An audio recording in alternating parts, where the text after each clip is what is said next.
Welcome to another episode of The Grift, where we put the dweebs in their place. In this episode, we're going to be talking about the latest going on with the usual suspects. It's been heating up. Ubisoft released a statement regarding Assassin's Creed Shadows and the big backlash surrounding it. And pretty much it tells the gamers to get bent. Nothing's gonna change. They did their research, they stand by their consultant, and the game must go on. Brutus even start reading on the first page. That's how informed he is on this. Stops reading on the first page. Brutus, I stop reading right here. And Smash JT thinks that this little brouhaha is gonna sink Assassin's Creed Shadows. Really, Smash? Smash JT. Assassin's Creed Shadows is completely effed. Japanese government is launching an investigation. Ubisoft released a statement because they're in full-on damage control mode. Ran by a team of lawyers. The only smart move they made to cover their ass professionally. Faced with tears of joy. He even goes on and says that Ubisoft begs for forgiveness, but nowhere in there did they beg for anything. They apologize to some Japanese fan that may have been offended by this fake outrage being perpetuated by all these people that I'm talking about, but other than that, there was no begging. But of course, Smash JT needs those clicks, so he has to lie to his audience. But either way, they take this statement from Ubisoft as a win. They're winning the culture wars, even though nothing's gonna change in the game. And they're celebrating the downfall of Ubisoft. It will never be the same again. Look at its stock. It dropped a couple of bucks. Grums. I keep hitting Ubisoft in the junk. Stop buying their games and force them to rethink DEI. They are one of the largest infected studios. It's only a couple of dollars. Anybody that watches the stock market knows that it fluctuates with news. Once the game releases, that's gonna jump up like 10 bucks. So invest now. I'm not an investor. Please don't take my advice. You'll go broke. But even though I can see the grift, I can see the emotional manipulation trying to make their audience angry, it actually works on feeble-minded people. Paul Tassi, a mainstream media journalist of Forbes, who is addicted to Destiny, says Assassin's Creed Shadows shouldn't even engage with these guys.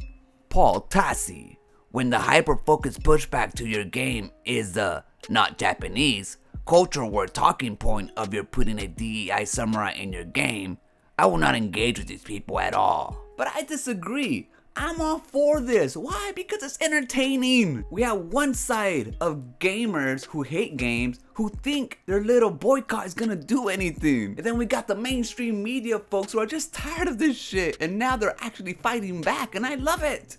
This is what I wanted to see. I wanted to them fight each other within their media. And let's see who wins. Let's see who's right. In this case, Grums, Smash JT, Brutus, Stuttering Craig, all the rest of them are wrong when it comes to this game. It's gonna sell regardless. There is no controversy besides what's in little Twitter sphere. Besides that little niche controversy. The real world, real gamers out there either don't care or don't know, and they're gonna buy the game regardless, just like the rest of these Assassin's Creed games. Mike, this article explains really well, including Lockley Connection. I absolutely love when everyone recommends I read this site, which has a real story about whatever fake controversy is going on. And that's the beauty of it. You have independent journalists out there who don't really have much credibility when it comes to what they write. Mostly all just opinion pieces like what I'm giving you here. But they have people like Mike believing all the stories they write. But Mike ain't the only one. Obviously, we have creators like Smash JT, Grums, and the rest of them doing these stories too. And there's nothing wrong with being an independent journalist or having an independent website. But when you can clearly see that they're fighting cultural wars, how can you really believe anything else they say? When you look at Park Place, when it comes to Paul Tassi, the Park Place website has written articles about him fighting the cultural wars. So when they leak him a story from that said website, why in the hell would you even believe him? It's laughable. Now, Alyssa Mercante, probably threw the strongest blow. She has another article written on Kotaku exposing the grifters for what they do. One long paragraph, she summarized it pretty well.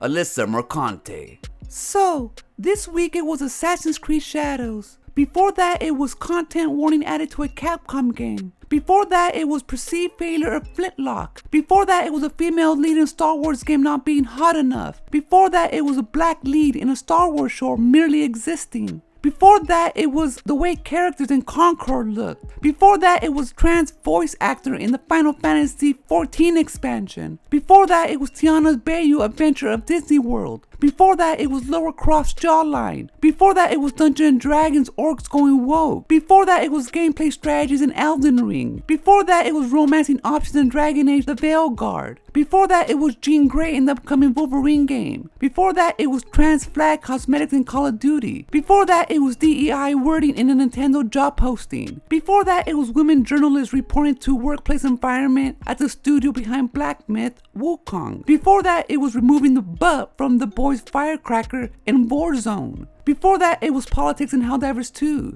Before that, it was race-swapping comic book characters. Before that, it was another jawline in a Perfect Dark remake. Before that, it was female custodes in Warhammer. All this manufactured rage had been rammed down the throats of impressionable young people in the last 45 days alone. You can't argue with that. You go look at Smash JT's videos, I'm sure all of that has been covered. Go look at Melanie Mac's videos, I'm sure all of that has been covered. Go look at your latest right-wing creator and you can see that all of that has been created. Nothing but hate for their audience. And they move on like this because they don't really care about these fake controversies, this fake outrage. They just want the clicks that they're gonna get in that short period of time.